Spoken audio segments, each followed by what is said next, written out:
Hi guys, mambo vipi? Hope wote mko poa, na mimi pia namshukuru Mungu niko salama kabisa. Leo ni tarehe 25. Merry Christmas guys, Merry Christmas. Sikukuu njema kwa wale wote wanaosherehekea sikukuu ya leo. Jamani, niko hapa kwa kuwafafanulia video iliyopita ambayo niliweka. Niseme kwanza samahani kwa wale ambao hawakunielewa, kama ulinielewa vibaya pengine, ila nimekaa hapa kwa ajili ya kuicollect ile video na kuwafahamisha nilizungumza vile nikiwa nakusudia nini, kwa sababu naona kuna watu wakunielewa.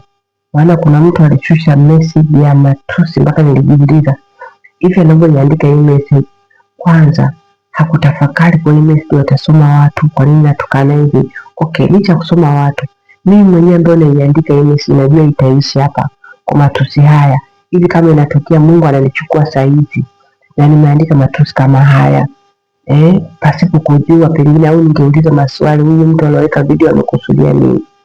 Yote kwa yote, mimi nimemsamehe aliandika yale matusi na naendelea na kuwaelimisha watu wengine. Kwa yule ambaye hajafahamu, naomba tafadhali unaandika message hapo kuniuliza kuwa sijaelewa, nieleweshe hili na hili na hili. Usishushe tu mistari ya matusi pasipo kujua kitu gani kilikuwa kinaongelewa. Kwanza kabisa niliongelea kuhusu pesa kushuka kwa wale ambao wako Oman. Nilisema diari imeshuka na pia mshahara ni mdogo. Je, huyu mtu afanyeje? Aendelee kusubiria kwanza diari ipande au asafiri? Niliongea vile kwa sababu unajua kuna watu wengine wanashindwa kusafiri saa hizi kwa sababu tu wanasema pesa iko chini sana, alafu na mshahara ni mdogo. Bora niendelee kusubiri. Kwenye kushuka pesa au kupanda pesa hakuhusiki na mtu binafsi, ni uchumi wenyewe wa ile nchi unaendaje na nini. Hayo ni mambo ya kifedha zaidi, siwezi kuyachambua ndani zaidi. Lakini wewe ambaye unatafuta kazi, unaangalia opportunity kwa nimeshapata fursa.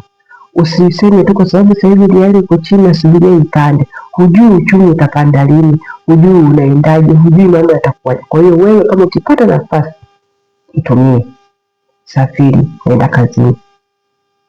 Na pia vile vile kusema riali imeshuka si kwamba kuisema nchi, ni uchumi unakuwa umeshuka. Ni kwanza kushuka pesa si kitu cha ajabu, ni kitu ambacho kinatokea kwa sababu sasa mtu anaenda kuchangisha pesa, kwanza anauliza sasa hivi pesa ni shilingi ngapi, au sasa hivi dola ni shilingi ngapi, dola moja inapata shilingi ngapi. Si mbaya. Kwa nini wanauliza vile? Kwa sababu uchumi unapanda na kushuka, unapanda na kushuka. Ndio maana ya kuwa riali imeshuka. Kwa hiyo kwa hiyo ambaye hukunielewa, pengine labda ulimaanisha, uliona labda kama naitukana nchi au natukana pesa au sijui yaani sijui nielewaje, mimi sikujua na wala sijajua mpaka sasa. Lakini mimi nilimaanisha wale wote ambao wanatafuta kazi, anaangalia sasa hivi riali iko chini. Mimi siwezi kusafiri mpaka riali ipande. Mtu ambaye ana experience, sasa mimi siingii kazini mpaka nipate riali 120. Ukipiga mahesabu hapo, kama riali iko chini kwenye 120 unapata pesa iko chini. Kwa hiyo unasubiria mpaka iongezeke riali ili ukipata 120 at least upate shilingi kadhaa huko. Ila hujui lini itapanda. Unaona? Hujui lini itapanda na hujui kwa nini imeshuka. Hayo ni mambo ya kifedha zaidi ambayo viongozi wetu wanakuwa wanafahamu kwa nini imepanda, kwa nini imeshuka. Kwa hiyo kwa wewe ambaye hukunielewa, tafadhali ukiona video imewekwa hujaielewa, unaweza kupita tu kaacha, kuliko kuandika matusi na kushambulia wakati mtu hajamaanisha kutokana na nchi.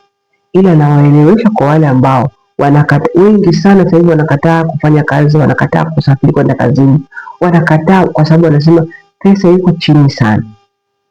Lakini kumbuka na muda unaenda pia, na wewe mwenyewe hujui maisha yako mwisho lini. Wewe mwenyewe hujui mambo yako yanaishaje. Kwa hiyo ni heri ukipata kazi, tumia fursa tu kwa wakati huo. You never know, pengine unasafiri leo unasikia kesho pesa imeongezeka, au pengine unasafiri leo unasikia pesa imeshuka. Utafanyaje? Nawapenda sana guys. Muendelee kusubscribe, kulike, kushare na kusubscribe tu wengi zaidi. Kwa wewe ambao utakuwa hujanielewa, tafadhali andika tu message hapo chini ya kuuliza maswali. Usitukane matusi. Una watoto, una familia, message zinaishi kwenye mtandao, unaishi message zinaishi, zinakaa miaka yote, ziko pale, watu wanaona, wanasoma. Pengine wewe ushaenda mbele za haki huko, wanasema huyu mtu alitukana sijui na hivi. Kwa unakuta unakumbukwa kwa kile ambacho ulikiacha mtandaoni.